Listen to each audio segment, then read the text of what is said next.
সারা পৃথিবীর আলেম যদি এক জায়গাতে হয়ে বলে গণতন্ত্রের নীতিতে নির্বাচন করে নেতা নির্বাচন করতে হবে, এটা হারাম, চিরদিনের জন্য হারাম।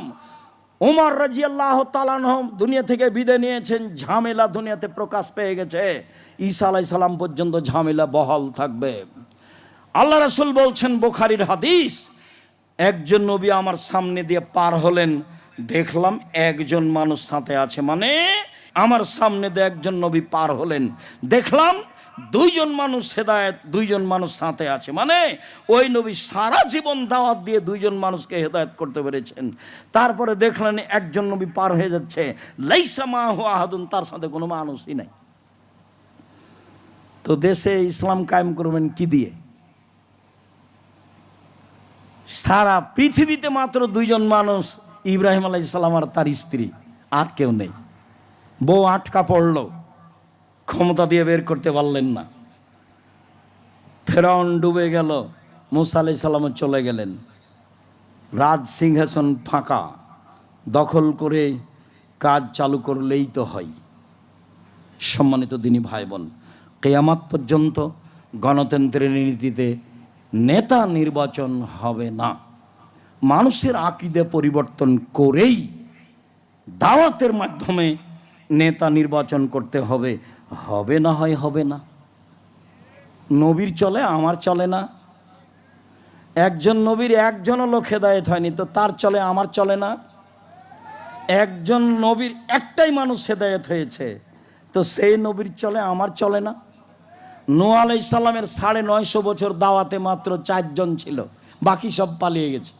তো নূহ আলাইহিস সালামের চলে, আমার চলে না। আর এই চাল চলন যেটা আপনি দেখতে পাচ্ছেন, মারামারি, হইচই, দাঙ্গামা, হাঙ্গামা, জুয়াচুরি, ডাকাতি, আর জেল, আর হাজত, আর রাস্তা, আর ঘাট, আর রাহাজানি, সব কিছু এই দলীয়ভাবে, সেইটা রাসূলের পথ হয় কি করে? যা দিয়ে শত্রুতা শিখা যায়, যা দিয়ে মারামারি শিখা যায়, যা দিয়ে আচরণ খারাপ হয়ে যায়, যা দিয়ে মানুষকে জেল হাজতে দেওয়া যায়, যা দিয়ে মানুষের বুকের উপরে চড়ে মানুষকে জবে করে দেওয়া যায়, সেই নীতি আবার রাসূলের নীতি হয়? ওমর রাদিয়াল্লাহু তাআলা আনহু পরামর্শের ভিত্তিতে নেতা নির্বাচন করতে বলেছেন। যেদিন পরিবেশ হবে সেদিন হবে অর্ধ পৃথিবীর খলিফা, কুশাগর বুদ্ধিজীবী রাজনীতিবিদ ওমর নেতৃত্বের যে পদ্ধতি পেশ করেছেন সেটাই হবে পদ্ধতি।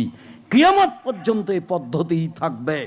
মানুষ সেটা গ্রহণ করতে পারুক আর না পারুক তাতে আসে যায় না। মানুষের উপরে এই জিম্মেদারি দেওয়া হয়নি যে রাসূলের পদ্ধতি ব্যতীত তুমি তোমার পদ্ধতিতে নেতা নির্বাচন করো। তিনি বলছেন, পৃথিবীর মানুষ শুনে রেখো, ইয়াতি মিন বাদি আইম্মা, আমার পরে কতগুলি আলেম ওলামা আসবে, ইহদুনা বিগাইরি হাদিয়াতি, আমার আদর্শ ছেড়ে দিয়ে অন্য আদর্শ গ্রহণ করে বলবে এটাই রাসূলের আদর্শ। আমার সুন্নাত ছেড়ে দিয়ে অন্য সুন্নাত গ্রহণ করে বলবে এটাই রাসূলের সুন্নাত।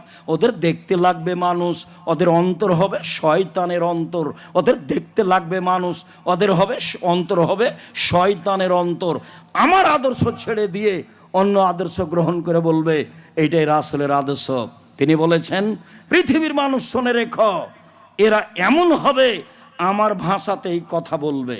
তারা হবে আমার চামড়ার, মানে মুসলমান। তারা আমার ভাষাতেই কথা বলবে, মানে কোরআন হাদিস পেশ করবে। কোরআনের আয়াত পড়ে বলছে, দেখেন আল্লাহ বলছেন মিলাদ করতে হবে। আরও কত। সম্মানিত দিনী ভাই বোন, ইমান হারিয়ে 10 দিন বাঁচতে এসে, একদিন 1 ঘন্টা বাঁচতে এসে ইমান হারিয়ে বেঁচে থাকতে রাজি নই।